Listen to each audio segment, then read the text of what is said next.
I decided to move this 10-gallon cherry shrimp aquascape to a different area of my spare room, and so the process is to drain as much water as possible and remove the 2 large rocks that make up the hardscape. I left the 3 small pieces of slate that hold them up in the tank. They don't weigh much at all. Then remove the tank and move the stand. Then replace the tank and very slowly fill it back up after replacing the hardscape. Of course, they wound up oriented a bit different, but I kind of like it this way. They tend to take up the major portion of the view from the front. In the substrate I have, going from left to right, Brazilian pennywort. Then in the foreground, some unidentified small Amazon sword plants. Then across the front I have dwarf Sagittaria, interspersed with a few small Pogostemon Stellatus. At this stage they look very similar to the dwarf Sagittaria,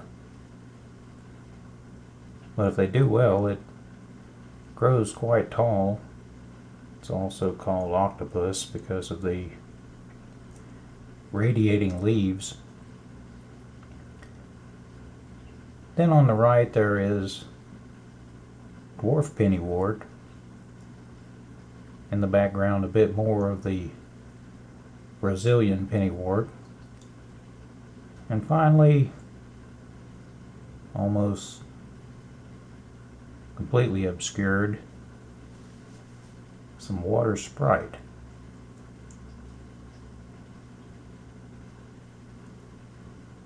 I put about a dozen cherry shrimp in this tank, and they seem to be doing quite fine. They acclimated nicely to the move of about 4 feet in the room. Didn't have any losses. Just took my time, went slowly. The main thing is to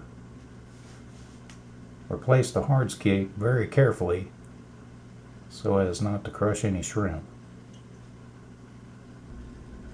From the right side of the tank you can make out some of the smaller rocks that prop up the larger. On the intake of the hang on the back filter, of course, there is a sponge. To prevent any shrimplets from being swept up by the current.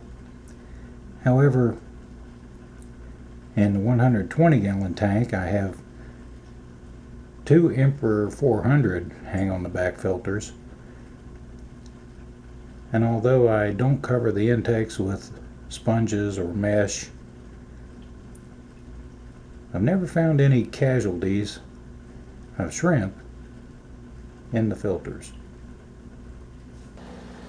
Here's a look at the super terrific success I'm having with cherry shrimp in my 120-gallon tank.